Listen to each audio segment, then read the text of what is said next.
After a fantastic fishing expedition on meerkat yesterday, well, I'll have to level with you, the only thing on this tray I caught was the mackerel. The crab was from another fishing boat, as were the 2 lobsters, and I'm just heading down to the bottom of my daughter's garden here in the New Forest, where we have a camp cooking setup. Well, I think it would be fair to say at the outset that not everything went to plan on this cook, but I'll save that for the end, because I do talk about some of the things that could have gone a little bit better. Anyway, catch you at the end for that bit of analysis. We've got this lovely sort of wildfire cooking area. Take a look at this. It's amazing.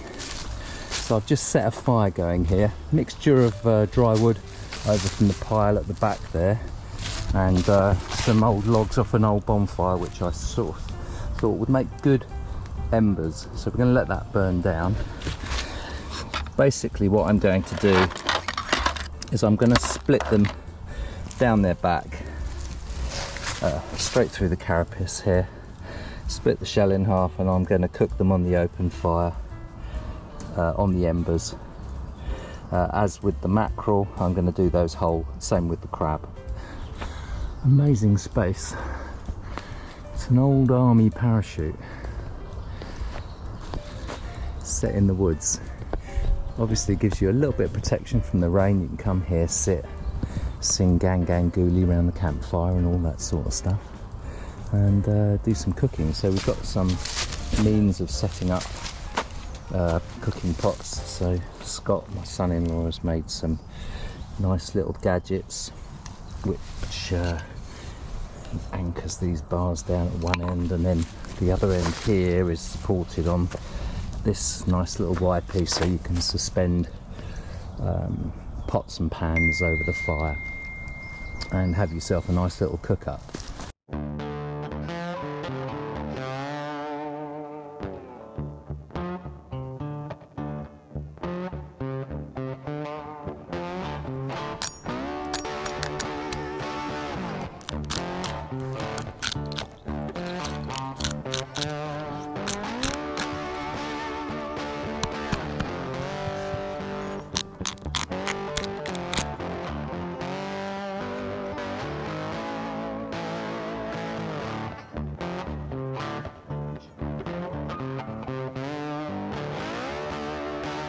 Oh, that meat absolutely looks delicious, and with the flavour you get from cooking over fire, this should be absolutely stunning.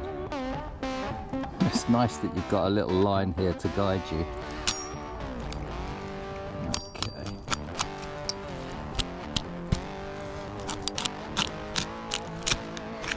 There you go. Spin that round.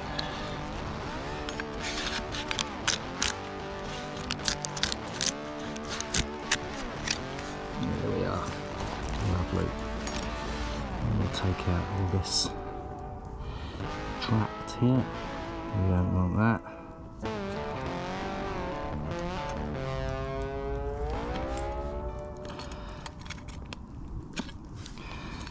Good. That seems to have come out in one bit, which is helpful. We'll do the same with the other one.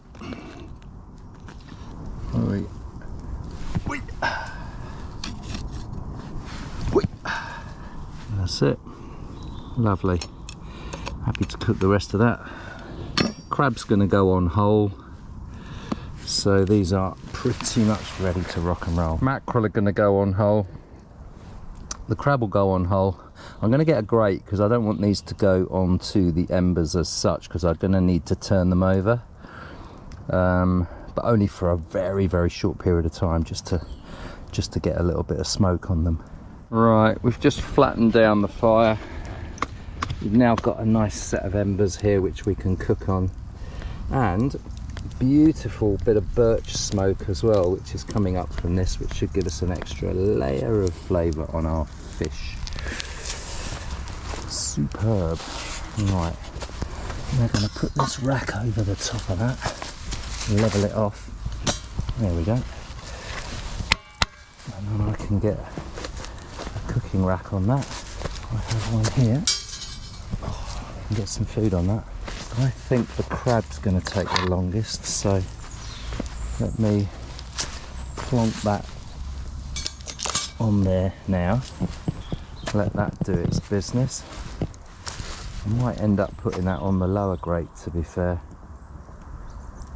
Yeah, probably will actually. I'll do that before it becomes too hot to handle. Okay, so let's take this rack off.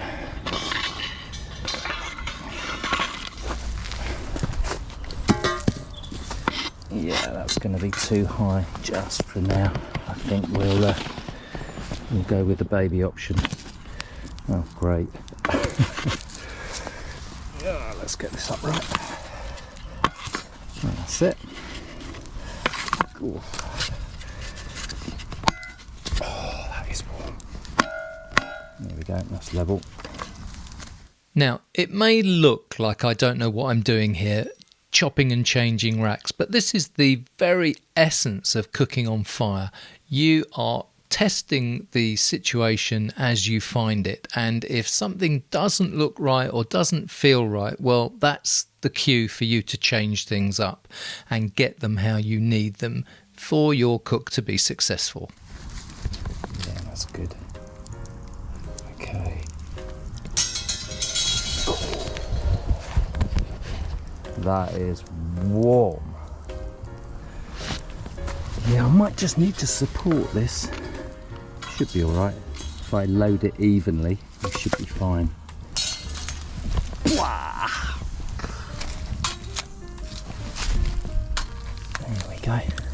Whoops. That's not a sound idea, is it? Right, that's a tong job. Okay. Yeah, let's get this all sorted out, shall we? Ah, there we go. Let's get some of these embers out here. Yeah, that's going to work. Right, Mr. Krabby Crab. Let's sit you down like that. We'll keep an eye on you.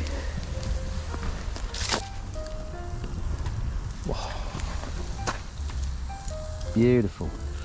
She's doing something special for Scott tomorrow. Oh, won't you just look at that? Right, now these are going to be pretty quick from here on in.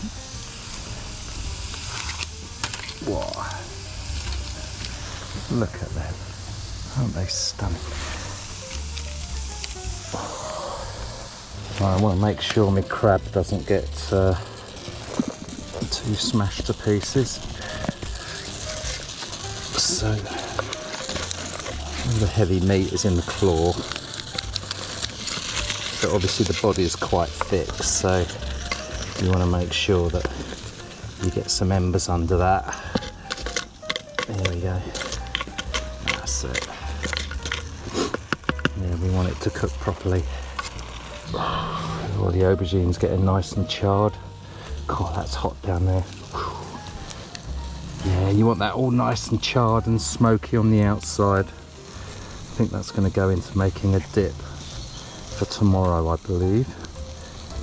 God, someone's going to be lucky to get that. Okay. I think these lobster are pretty much done. Let's have a quick look. Yeah, that's done. Superb. Oh, yes, lovely. God, that is warm. Even my knee. I'm about half a metre away from that fire. That is roasting hot. Oh, yeah, yeah. God, look at that there. Oh, last one. My goodness me, the smell is just divine. Right, mackerel time. Fresh mackerel. Done whole. There we go. They won't take more than about 3 minutes, 1.5 minutes, 2 minutes aside at most. Well, I wouldn't be lying if I'd said I've waited all day for this fish.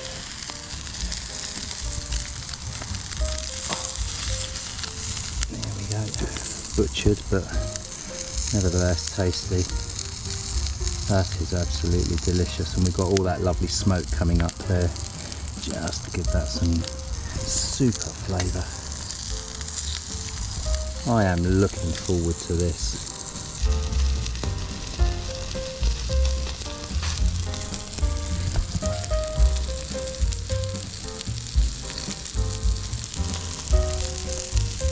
Well, the crab's done, all the lobster are done, the mackerel are done. They came apart a little bit when I took them off the grill, but that's kind of to be expected with mackerel. It's really difficult when you're just working with tongs. And that is the fire. And let that die down. I'm going to get this food inside, and we're going to have a bit of a seafood bonanza. We are just about to sit down for dinner, and we're having this with a bit of mackerel. Oh yes, you've got some mackerel there, lovely. Is that looking lovely? Right, I shall leave you to go and eat that, and I want reports back. Absolutely. Okay, so a little bit left here. All that mackerel's taken off the bone. Crab's there. I think I'm going to eat that crab later. Can't wait. And the mackerel's here, ready to go. Let me try this mackerel. Okay. Oh, that is so juicy. Oh, you can taste the barbecue. Not overcooked either. Look at that. You can just see the juiciness there. Delicious and nutritious. Roll that over your tongue before you. Okay. Let me try a little bit of this lobster as well. Right. Has this got a little bit of garlic butter on it as well, did you say? Not garlic butter, no, we just do butter and sorrel. Just butter and sorrel. Oh, lovely. Wow, here we go. What you have what's in there, babe? Oh my goodness me. That is so delicate and lovely. Oh. And you can taste that beautiful sort of toasted shell aroma and flavour coming through. That is beautiful. What a success. Well, I'm happy with that. I'm happy for that to go out the kitchen and be eaten. Sadly, only by me though. Right, let's go and eat this. So this seafood tasted absolutely amazing. The mackerel was perfectly cooked and the lobster was really delicate and lovely. But I want to make a few comments about cooking on open fire because it isn't for everybody. The flavours are, I would suggest, unequaled because you get, certainly with the lobster, you get that beautiful sort of toasted shell aroma and flavour when you cook it over an open fire. You do not get that in the oven to such an extent. But I would say this, that cooking those or prepping those lobsters were sort of, you know, that's not for everybody. I know that for a fact. So we bought these directly off the boat. Most lobsters that you'd buy in the shops or from a fishmonger have been purged. That means essentially before you get them, they've been starved, so their gut tract is usually empty. Now, these came straight off the boat. They hadn't had an opportunity for that because they were absolutely alive and fresh when I got them. So that was something that I had to do. And you know, taking that gut tract out can actually be quite a task. If you do buy lobsters from the shop, you generally don't have that task. It will be a very minimal gut tract, or it will be completely empty in most cases. But it's very simple to do. Splitting it down in half with a nice sharp knife. Obviously be really confident with your knife strokes, and also make sure that you're doing it on a sort of very firm surface so that nothing's going to slip. And you should have no problem taking that gut cavity out once you've actually got the lobster in two pieces. Now, cooking over an open fire is certainly not a passive process. You have to manage it. You know, you can't turn the thermometer up, you can't turn the thermometer down. You have to manage it by distance and also by the quantity of fire or embers you have under what it is you're cooking. And also you have to remember that sort of seafood like this, especially lobsters, are very delicate and they cook quickly. And the worst thing you can do to a lobster is to overcook it. So you really need to be on top of what you're doing. You need to understand that these things don't take more than about 5 minutes on either side over a fire at this distance. So that was that. Now, the one mistake I made with this cook-up was placing the crab directly onto the coals. I felt that some of the meat that I ate from that crab tasted a little bit bitter, and the reason for that predominantly was that it was cooked directly and burnt in those areas where it was actually touching the coals. So there was far too much heat. I would suggest that if I was doing that again, I'd probably be elevating that off the coals, but perhaps on a lower rack, because it does need quite a lot of heat around it. But other than that, I would suggest the other better way of cooking a crab would be just plunging it into boiling water for about 15 minutes. Crab that size, probably a bit less than that, about 10 minutes or so. I did do a bigger one a few months ago. It was about, actually, in terms of weight, it was about twice the size of this particular crab, and it was delicious. And I cooked that for about 20 minutes in boiling water. So you put it in boiling water. You don't put it in water and bring it to the boil. You have to plunge it directly into boiling water, and you'll get a really good result from that. So cooking seafood on fire, on open fires and on coals is a process that you need to manage. You can't just sort of plonk it on, walk away. You need to be there to look after it, to manage it, to maintain it, to ensure the fire's doing what you want it to do in the places you want it to do it, and you've got to be on top of it. That's all I've got to say. It was a lovely cook-off. I would definitely do it again. The flavours, I think, certainly for seafood cooked in this manner, are unequalled, and I would highly recommend it to anyone else. Give it a go.